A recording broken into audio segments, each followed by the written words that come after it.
For this video, I was planning on just doing a discussion on a new Eeveelution that we definitely won't be seeing in Pokémon Legends ZA. But this week was a Nintendo Direct that actually included new Pokémon information in it, which is very rare. I wasn't even watching it. My editor just brought it up as it was happening while we were talking about this week's stuff. And they didn't just show the same old stuff. There was one particular thing of interest to a lot of us in the trailer. While maybe not a total game changer, they reveal that the city at night brings out a lot of the really hyper-competitive trainers. And the vibe of the footage was really interesting.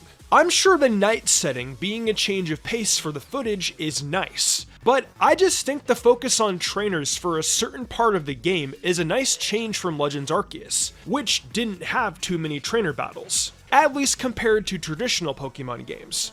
But it looks like there will be a section of that where it's more of a core aspect, and it also seems like a lot of it may be a part of the main story. They revealed a ranking system where you start at Z, the lowest rank, and the highest rank being A. Very clever, Game Freak. I see what's going on here. But in a rare case, the player can now sneak up behind trainers and sneak attack them from the go. Pretty mean, but also pretty hype. Trying to hide from trainers and sneak up on them instead? I think some of us have been waiting on this for a while. My only fear is if the real-time system they use for battles ends up not being as satisfying as many of us expect it to be. Then the potentially larger amount of trainer battles may not be as fun in concept. If you didn't like Arceus' battle changes, the fact that the game wasn't as battle heavy probably helped you enjoy the game a lot more regardless. Though I was cool with Arceus' experimental approach.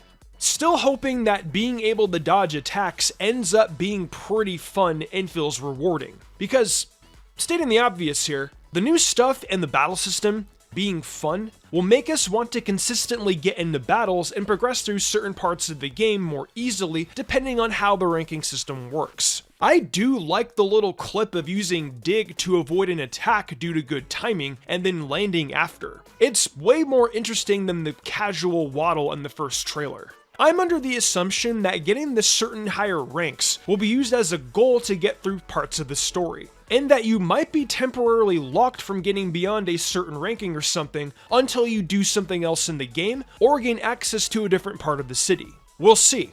But honestly, I thought the vibe of the footage was more interesting than anything we got before.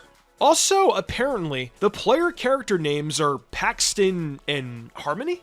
It doesn't seem to be 100% official yet, but websites like Bulbapedia are already using the names, albeit with a warning that this may not end up being their actual names. Still, I think these are pretty decent names for the English versions of ZA. But let's tie this into the original subject I was going to talk about this week. The fact that we haven't seen a new Eeveelution since Pokemon X and Y. And I'm still baffled at the fact that it's actually been over 10 years since we've gotten Sylveon. And I'm not saying this is a bad thing, but it's honestly shocking how much restraint there's been in this series regarding introducing a new marketing machine with the new Eeveelution. But I get it. It's supposed to be a special occasion to introduce one, especially at this point. It feels like these Pokemon have only gotten more popular over the years. There's been a little buzz and rumor about ZA having a new Eeveelution during March, which I haven't paid much mind to. But it's important to remember why there hasn't been one in so long. Because TCP and Game Freak definitely would love to introduce a new one with a cool design. But after so long, there's undeniably hype for such a concept. Even if the Pokemon sucks competitively, people just love these things. Like, Glaceon is super popular in spite of many things as an ice type. Hell, I love them all.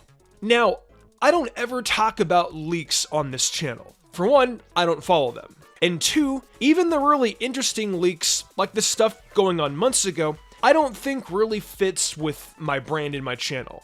I generally prefer to be pretty tasteful with what I talk about here, so leaks don't usually fit despite clearly generating clicks. But a lot of you probably know that one of the leaks was that Gen 7 was going to have a flying type Eeveelution. It didn't seem like it got far in development at all. One of the reasons it was cut so quickly was because of some fan art looking like whatever the initial draft design of it was. Which is kind of a weird reason if you're really confident in the design. But since we don't know what it looked like, who knows? Not to mention, Pokemon designs change all the time in development. The better reason, stated along with that, was that they figured it would be such a big deal at this point that it would need to be the main character of a project release. Many assume they mean like a game mascot or something like that. I think that's probably closer to the main reason. If you're gonna make a new Eeveelution in the modern era, you're basically going to need to prepare for a major marketing push. As for what a flying Eeveelution would look like, I always assumed this would be the base concept for it right here. It would almost certainly have wings to differentiate it a little more from the other evolutions. Also, I think they'd use some sort of light blue just to go with the typing color as they've done with all the other Eeveelutions. Now, if they did an Eeveelution now, I'm not sure if they'd just go and do flying. I mean, a pure steel Eeveelution would be cool too. Hell, they could even do 2 at once next time they introduce new ones to sort of make them yin and a yang, like Espeon and Umbreon. But maybe they wouldn't want to just drop 2 typings at once these days. If a flying type Eevee were to exist, however, I would assume it'd be fast with high special or physical attack, but not both. I'm not entirely sure about the abilities, because I feel they're more willing to add unique ones to specific Pokemon, and they may give preferential treatment to this thing to make sure it's better in a modern meta with its all too likely 525 base stat spread. That being said, people are more interested in this type of Eevee for the potential design choices. And there's no way you don't think a Steel or Dragon Eevee would be more interesting gameplay-wise. Can you imagine if they made a Steel-type Eevee for like Gen 3 or something? It would be just a complete menace of potential stalling that could maybe outdo even Umbreon. Just a boatload of defenses, the right amount of HP, and status moves that ruin the Pokemon you brought in. But that's enough fantasizing. I think this was a quick one that needed to be made with the new trailer and the Eevee talk I saw going on and such. Who knows? Maybe one day an Eeveelution will just show up out of nowhere after over 10 years. Actually, that's crazy. Once again, they haven't introduced a new one for the entire time I've ran this channel. I'm really waiting for that special moment. What do you think? Did you like the new ZA stuff they showed? Are you more or less hyped than before with any of the recent discourse? Do you think we'll see a new Eeveelution in Gen 10 or even ZA? And if so, what typing would you like to see? Dragon, Steel, Rock, Fighting? Let me know your thoughts in the comment section below.